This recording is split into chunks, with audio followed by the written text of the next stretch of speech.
Avez-vous déjà fait une pause, une vraie pause, pour vous demander « Qui suis-je lorsque personne ne me regarde ?» Pas la version que vous montrez au travail, pas celle que vous partagez avec vos amis ou que vous affichez en ligne, mais le vous brut, sans filtre. Pouvez-vous supporter votre propre présence lorsque le monde devient totalement silencieux? Ou vous accrochez-vous à des distractions parce que, au fond, vous évitez quelque chose de bien plus troublant? Vous vous évitez vous-même. Ce n'est pas la solitude que vous craignez, c'est ce qu'elle révèle. Ce n'est pas juste une phrase pour provoquer la réflexion, c'est un appel direct à vous. Car si vous êtes ici, une part de vous est déjà épuisée. Épuisée de prétendre, de fuir, d'échapper, de porter des masques qui ne vous vont jamais vraiment. À première vue, être seul peut ressembler à une punition. Vous pourriez penser que c'est l'absence des autres qui rend cela insupportable. Mais avec le temps, ou avec du courage, vous commencez à voir la vérité. Le véritable inconfort ne vient pas de l'absence des autres, mais de la présence soudaine et inévitable de vous-même. Quand le bruit de la vie s'estompe, quand les voix se taisent et les notifications s'arrêtent, il ne reste que vous. Sans filtre, sans distraction, sans masque, juste vous, brut, exposé, respirant dans l'écho de tout ce que vous avez évité pendant des années. C'est dans cet espace sacré que vit la vérité. Et la vérité est précisément la raison pour laquelle tant de gens fuient. Carl Jung croyait que le plus grand désespoir humain est de ne pas vivre en tant que son vrai moi. Mais comment pourriez-vous reconnaître ce désespoir si vous avez passé votre vie à éviter l'inconfort? Comment pourriez-vous le voir si chaque moment de malaise est immédiatement recouvert de promesses d'amour rapide, d'emploi du temps surchargé ou de l'éternel goutte à goutte des distractions numériques? Nous vivons dans un monde qui nous apprend à performer pour les autres, mais jamais à nous écouter nous-mêmes. Quand le monde devient enfin silencieux, quand votre téléphone cesse de vibrer, quand personne ne valide votre valeur, ce que vous entendez peut être troublant, parfois terrifiant. Mais Jung dirait que cela n'a pas à l'être. Pour lui, la solitude n'était pas une punition, c'était un privilège, un état rare réservé aux esprits forts, à ceux qui n'ont pas besoin des applaudissements des autres pour se sentir complet. Être seul signifiait être entier. Cela signifiait refuser de gaspiller son énergie dans le bruit vide de la médiocrité et choisir d'explorer les profondeurs de son propre univers intérieur. Un lieu où peu osent s'aventurer, car il n'a ni public, ni projecteur, ni applaudissements. Ce n'est pas une question d'auto-assistance, c'est une confrontation avec soi-même. Je ne vous offrirai pas de solutions faciles enveloppées de mots réconfortants. Ce que je vous donne, ce sont des miroirs. Certains fissurés, certains poussiéreux, certains difficiles à affronter, mais tous réels. Nous explorerons la solitude telle qu'elle est vraiment. Parfois une blessure, parfois un remède. Nous verrons le vide non pas comme un signe d'échec, mais comme un terrain fertile où quelque chose de nouveau peut pousser. Car voici la vérité. Peut-être que ce que vous appelez la solitude n'est pas une absence, mais un appel, un retour à la maison. Pas à un lieu, mais à vous-même. Cette maison a toujours été là, attendant dans le silence. Peut-être verrouillée par des années de peur, mais vivante. Pourtant, être seul avec rien d'autre que le silence, même pour 10 minutes, peut sembler insupportable. Plus insupportable même que la douleur physique. Des recherches l'ont confirmé, mais vous n'avez pas besoin de statistiques pour savoir que c'est vrai. Combien de fois avez-vous attrapé une chanson, un message ou une conversation insignifiante juste pour éviter d'être seul avec vos pensées? Pour la plupart des gens, la solitude ressemble à un vide effrayant. Mais ce vide ne vient pas de l'absence des autres. Il vient de la présence écrasante de soi-même. Et quand cette présence est brute et sans filtre, elle peut être terrifiante. Pensez à une vieille maison fermée depuis des décennies. Lorsque vous ouvrez la porte, vous ne ressentez pas la paix, mais la poussière, le désordre, la confusion. C'est ce qu'est le silence intérieur. Il vous force à entrer dans cette pièce négligée que vous appelez « moi ». Et alors, vous comprenez que vous n'avez jamais eu peur de la solitude, mais de la confrontation qu'elle impose avec vous-même. Un esprit silencieux peut être assourdissant. Il commence à crier, non pas avec des mots, mais avec tout ce que vous avez essayé d'enfouir. Il vous montre le chaos que vous avez ignoré, les histoires que vous n'avez jamais terminées, les désirs que vous avez amputés, les traumatismes que vous avez balayés sous le tapis émotionnel. Il révèle à quel point vous vous êtes éloigné de vous-même. Et quand vous le voyez, quelque chose fait mal au plus profond de vous. Cette douleur n'est pas de la tristesse, c'est une reconnaissance. Il y a une différence brutale entre être seul et se sentir seul. Jung soulignait souvent que l'un des plus grands problèmes de l'humanité est notre incapacité à rester tranquillement assis dans une pièce, seul, non pas parce que le silence est violent, mais parce qu'il démasque. Il révèle que vous ne savez pas qui vous êtes. Il révèle que vous vivez une performance. Il révèle que derrière chaque « je vais bien » se cache une vérité plus silencieuse et plus troublante. Je suis perdu. Mais le miroir que la solitude place devant vous n'est pas votre ennemi. Le problème n'est pas le silence. Ce sont les émotions que vous avez refusé de ressentir lorsqu'il les fait remonter à la surface. La plupart des gens essaient de remplir cet espace avec des gens, des objectifs, des distractions. Mais plus vous fuyez, plus ce miroir devient persistant. Et plus vous l'évitez, plus la rencontre éventuelle sera douloureuse. Échapper au silence, c'est comme essayer de distancer votre propre ombre. C'est inutile, épuisant, sans fin. Peut-être que le chemin à suivre n'est pas la fuite, mais de s'asseoir dans le silence, de regarder dans ce miroir avec courage et de dire « Oui, je suis là. Je ne sais pas encore pleinement qui je suis, mais je suis prêt à le découvrir. » C'est alors que le vide commence à se transformer. Il cesse d'être un gouffre pour devenir un berceau. Il cesse d'être une absence pour devenir un espace pour renaître, pour se souvenir de ce qui a été oublié, pour enfin s'habiter soi-même. Pas comme une retraite du monde, mais comme une réunion avec son essence. Le silence n'est pas là pour vous punir, il est là pour vous montrer. Et si vous apprenez à écouter, vous entendrez peut-être la seule vérité que personne n'a jamais osé vous dire. Vous êtes déjà là, vous avez toujours été là, il suffit de revenir.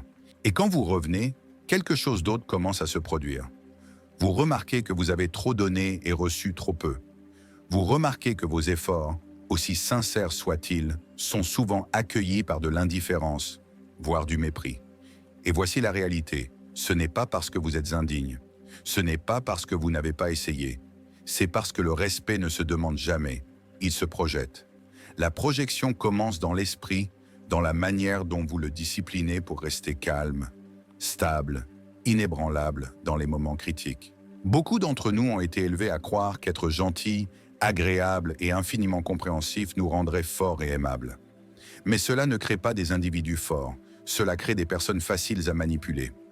Il existe une autre voie, un modèle de maîtrise mentale pratiqué par ceux qui ont cessé de mendier l'approbation et ont commencé à commander le respect, non par arrogance, mais par présence. Des gens qui ont appris à se tenir si fermement en eux-mêmes que le monde n'a eu d'autre choix que de les rencontrer à leurs conditions. Avez-vous déjà ressenti que vous viviez une vie qui n'est pas vraiment la vôtre? Avez-vous senti que vous jouiez un rôle si parfaitement mémorisé que vous avez oublié que c'était une comédie? Carl Jung appelait cela un désespoir silencieux, invisible, une sorte de vertige existentiel qui surgit lorsque vous réalisez que vous avez construit une identité entière autour du déni de qui vous êtes vraiment. Et cela, disait-il, est la maladie la plus profonde de l'âme. Dès l'enfance, la société nous apprend. Sois agréable, souris, produis, ne pleure pas en public, sois admiré, évite de causer des problèmes. Et nous obéissons. Lentement, nous échangeons la spontanéité contre la performance, le désir contre la stratégie, le silence contre la commodité. Puis apparaît le masque, élégant, fonctionnel, mortel. Nous devenons si occupés à nous conformer au moule qu'on nous propose, famille, travail, réseaux sociaux, que nous oublions complètement de regarder à l'intérieur. Et quand nous le faisons, nous ne reconnaissons plus rien. Le visage dans le miroir n'a pas de nom. Les désirs sont archivés. La voix intérieure est réduite au silence. Jung dirait, c'est à ce moment précis que le désespoir apparaît comme un appel. Car pour lui, la véritable souffrance ne vient pas des événements extérieurs, mais de la trahison que nous commettons contre nous-mêmes. Le plus grand danger, celui qui mène à une vie sans authenticité, est de perdre son propre soi. Et cette perte peut passer inaperçue, comme si rien ne s'était passé. Cette vérité devrait être gravée dans les rues, car elle dit ce que personne n'ose affronter. Il est possible de se perdre et de continuer à sourire, travailler, recevoir des éloges, pendant que tout pourrit à l'intérieur. Alors, le silence devient l'ennemi, car dans le silence, le masque tombe. Il n'y a pas de public, pas de scénario, et tout ce qui reste est le vide entre le moi que vous prétendez être et le moi que vous avez étouffé. Dans cet abîme, le désespoir grandit. Ce n'est pas de la tristesse, ce n'est pas de la dépression, c'est autre chose. La douleur d'exister dans une vie que vous n'avez pas choisie. Le sentiment d'être un figurant dans votre propre film. Et la partie la plus cruelle? Le masque fonctionne. Il vous attire des approbations, des likes, même du succès. Mais chaque fois qu'on vous applaudit pour quelque chose que vous n'êtes pas, vous vous sentez encore plus seul. Jung comprenait que la souffrance n'est pas nécessairement un signe d'échec, mais parfois un signe de vérité. Un avertissement que l'âme étouffe, qu'elle crie pour de l'espace, pour de l'authenticité. Il y a une issue, et elle commence par l'inconfort. Oui, il est inconfortable de sentir que vous ne savez plus qui vous êtes, mais cet inconfort est le premier pas, car personne ne se trouve sans s'être d'abord perdu. Ce que Jung proposait n'était pas de se rebeller contre le monde, mais quelque chose de bien plus radical. Assumer pleinement la responsabilité de soi-même.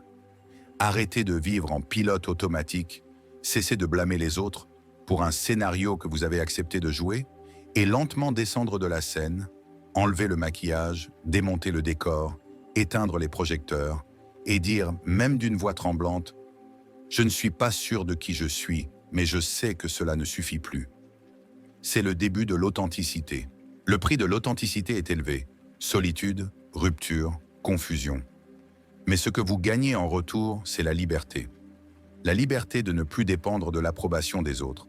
La liberté d'avoir tort, honnêtement, plutôt que d'avoir raison en prétendant. La liberté de dire « je ne sais pas » sans se sentir faible. La liberté de regarder dans le miroir et de reconnaître enfin celui qui vous regarde. Le masque social n'a jamais vraiment protégé personne. Il ne fait que retarder l'effondrement. Et l'abîme s'ouvrira toujours, tôt ou tard. Peut-être êtes-vous ici maintenant précisément parce que vous avez déjà entendu cet écho, déjà senti le sol se dérober sous vos pieds, et savez, au fond de vous, qu'il est temps d'arrêter de jouer. Jung n'offrait pas de formule, il offrait un miroir et du courage. Le courage de tenir votre propre existence sans vous appuyer sur des personnages. Et si vous êtes arrivé jusqu'ici, peut-être que ce courage est déjà en train de naître en silence en vous. Il y a un moment où le silence, au lieu de calmer, commence à faire mal. Ce n'est pas une douleur physique, ni une tristesse ordinaire. C'est comme si quelque chose à l'intérieur s'effondrait, alors que tout semble normal à l'extérieur. Vous mangez, vous travaillez, vous répondez aux messages, parfois vous riez même. Mais au fond, une question martèle votre esprit. Pourquoi tout cela semble-t-il si vide de sens? C'est le vide. Pas un manque d'occupation, mais un symptôme, le signe d'une profonde déconnexion avec qui vous êtes vraiment. La psychologie moderne, notamment les courants existentiels et analytiques, a longtemps cherché à décrypter ce silence intérieur qui nous rend malades. Et la conclusion est presque toujours la même. Le vide que nous ressentons n'est pas le problème, il est le messager. C'est le cri étouffé d'une âme lentement abandonnée au nom de la survie sociale. Dès l'enfance, on nous apprend qu'il y a des parties de nous acceptables et d'autres qu'il faut réprimer. Vous pleurez trop? Ravalez. Vous questionnez les règles? Obéissez. Vous êtes trop sensible? Soyez fort. Vous voulez être seul? Ne soyez pas bizarre. Alors nous coupons des morceaux de nous-mêmes pour entrer dans le moule des autres. Sans nous en rendre compte, nous commençons à vivre une vie superficielle, apprenant à plaire, à produire, à répondre aux attentes, tout en désapprenant à ressentir. Et quand nous ressentons quelque chose qui ne cadre pas, peur, anxiété, solitude, colère, au lieu d'explorer, nous fuyons. Nous fuyons dans les addictions, les cris, les relations, voire les rêves. Tout pour éviter d'affronter ce qui hurle à l'intérieur. Mais ce cri ne disparaît pas. Il change simplement de forme. Il devient anxiété chronique, irritabilité sans cause, insomnie, compulsion, ennui profond, vide existentiel.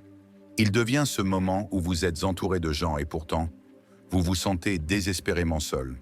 La psychologie appelle cela la dissonance intérieure, une fracture psychique entre qui vous êtes et qui on vous a appris à être.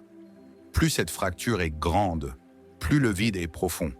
La plus grande tragédie n'est pas la douleur, c'est de vivre une vie entière sans jamais être qui vous êtes vraiment. Et le corps le sait. Oui, le corps porte la facture de cette déconnexion. La poitrine se serre, l'estomac se noue, le cœur s'emballe sans raison. Car lorsque vous vous mentez trop longtemps, le corps crie ce que l'âme n'a pas osé dire. Mais ceci n'est pas une question de culpabilité, c'est une question d'éveil. Le vide ne vient pas pour vous détruire. Il vient pour vous montrer qu'il manque quelque chose, ou plutôt quelqu'un. Vous. Cette absence de soi ne se résout pas par la compagnie. Combien de fois avez-vous été entouré, aimé même, et vous êtes senti seul? Parce qu'il ne s'agit pas de la présence d'un autre, mais de l'absence de connexion avec votre vérité. Un autre peut vous enlacer, mais si vous n'êtes pas là à l'intérieur, personne ne vous atteindra jamais. La psychologie des profondeurs voit le vide comme une invitation à l'écoute intérieure. Un appel à cesser de poursuivre des objectifs qui ne sont pas les vôtres, des standards qui ne vous appartiennent pas, des idées de succès qui étouffent plus qu'ils ne libèrent. C'est pourquoi tant de crises émotionnelles surviennent au sommet. Quand tout semble parfait à l'extérieur, le vide persiste. Car ce n'est pas le succès qui remplit, ni l'amour qui sauve. C'est la présence, la reconnexion, le courage de descendre dans la cave de l'âme pour sauver tout ce qui a été nié, caché, réduit au silence. Et ce processus fait mal. C'est comme mettre l'âme à nu pour nettoyer des blessures anciennes.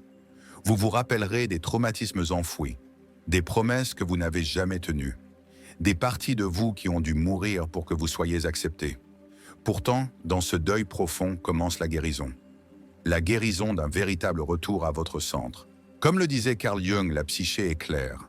Le vide ne se dissout que lorsque vous commencez à prendre votre place dans le monde, en étant qui vous êtes, et non qui on vous a appris à être. Mais comment y parvenir? La première réponse n'est pas d'agir, mais de ressentir. Asseyez-vous avec l'inconfort. Cessez de fuir et écoutez ce que le vide vous dit. Lorsqu'il est accueilli, le vide se transforme en espace. Un espace pour créer, pour exister, pour enfin vous habiter sans bruit, sans addiction, sans fuite. Vous n'avez pas besoin de plus de distraction, vous avez besoin de vous. Peu importe depuis combien de temps vous êtes déconnecté, vous pouvez toujours revenir. Mais le chemin du retour n'est jamais extérieur, il est toujours intérieur. Le premier pas est le plus difficile, mais aussi le plus libérateur. Arrêtez-vous. Écoutez, restez. Peut-être que ce que vous appelez le vide n'est que le silence avant la réunion avec la part la plus vivante de vous. Combien de fois avez-vous pensé « j'ai besoin d'une pause » de tout, des gens, du téléphone, des exigences, même de moi-même. Pourtant, lorsque le silence arrive, il est lourd, inconfortable.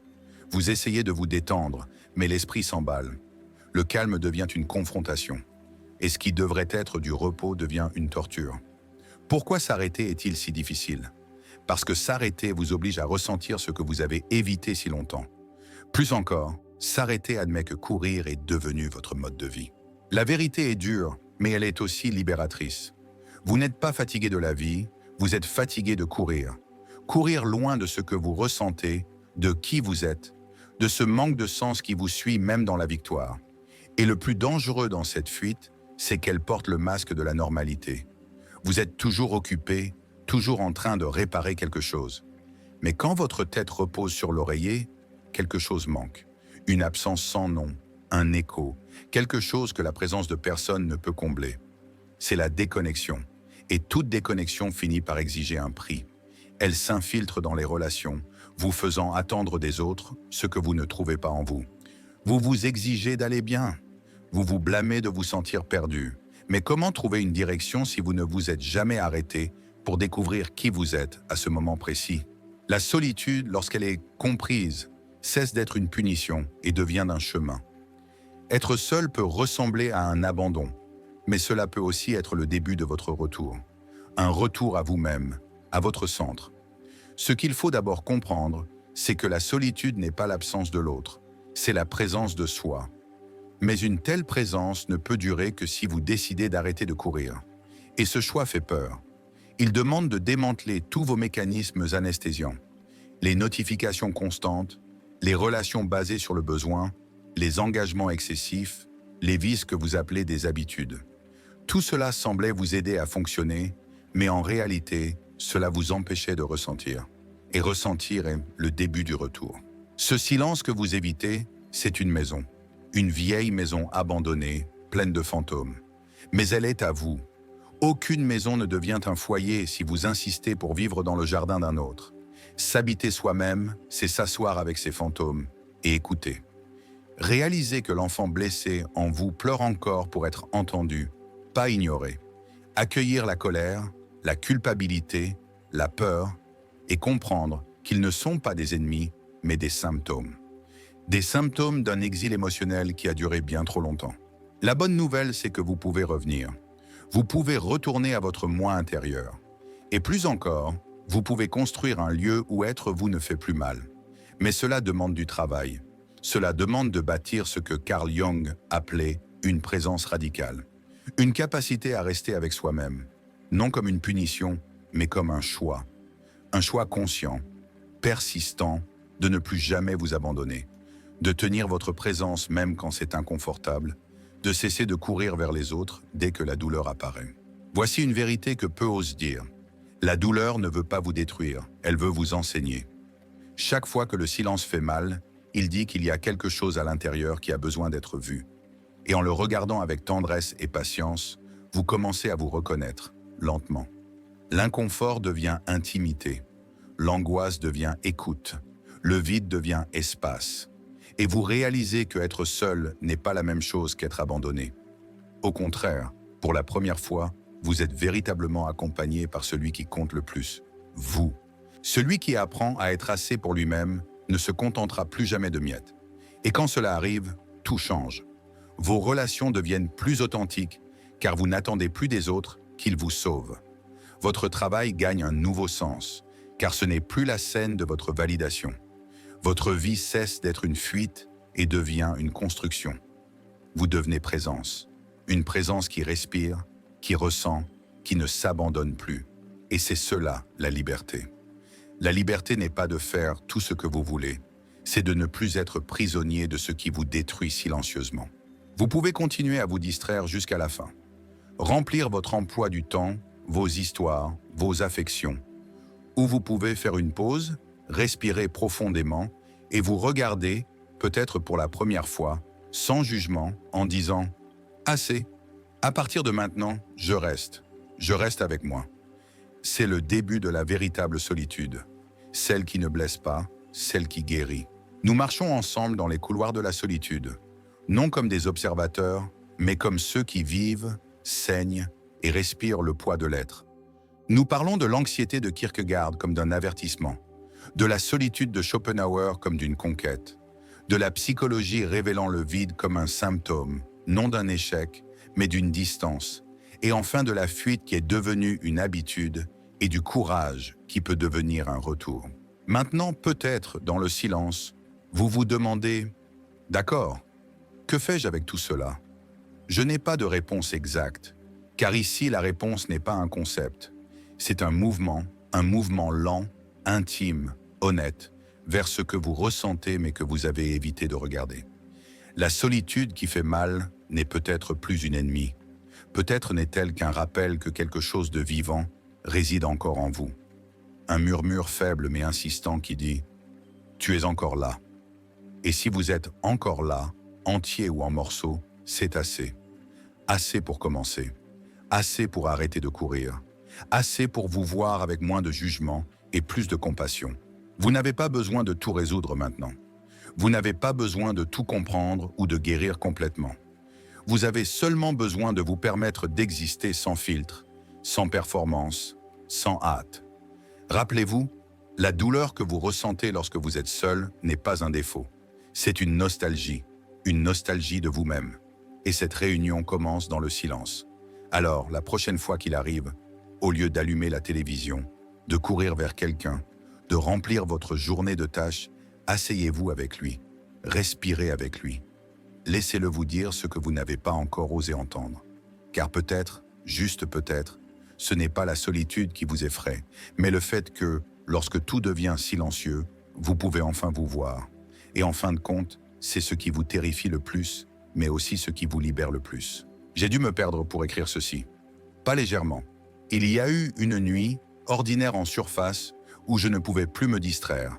Mon téléphone avait 3% de batterie. La pièce était sombre. Le monde dehors continuait de tourner. Et je suis resté là, assis sur le sol du salon, la poitrine pleine d'un vide qui semblait crier « Tu es encore vivant, mais tu n'es pas présent ». J'ai pleuré, mais pas de manière dramatique. C'était un pleur silencieux, presque insensé, comme si le corps se souvenait de quelque chose que l'esprit ne pouvait pas encore nommer. Cette nuit-là, personne ne me manquait. C'est moi qui me manquais. Depuis, je suis sur un chemin de retour qui se déroule encore. Et peut-être que ce moment, cette vidéo, ces mots entre nous, font partie de ce chemin. Si vous êtes arrivé jusqu'ici, c'est que vous aussi êtes en train de revenir. Parce que quelque chose en vous est fatigué de jouer, fatigué de courir, fatigué de mendier un sentiment d'appartenance, alors que votre véritable foyer reste verrouillé de l'intérieur. Alors merci, non pas seulement d'avoir regardé ou lu jusqu'au bout, mais d'avoir tenu cette écoute avec vous-même. C'est rare, c'est courageux, c'est du courage. Si cela vous a touché, blessé, aidé ou rappelé que vous respirez encore, laissez un commentaire ci-dessous. Vous n'avez pas besoin d'avoir la réponse prête. Parfois, une question sincère suffit à tout changer.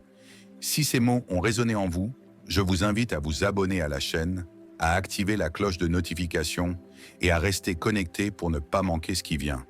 Car parfois, le voyage de retour vers soi commence par une seule décision, la décision de rester.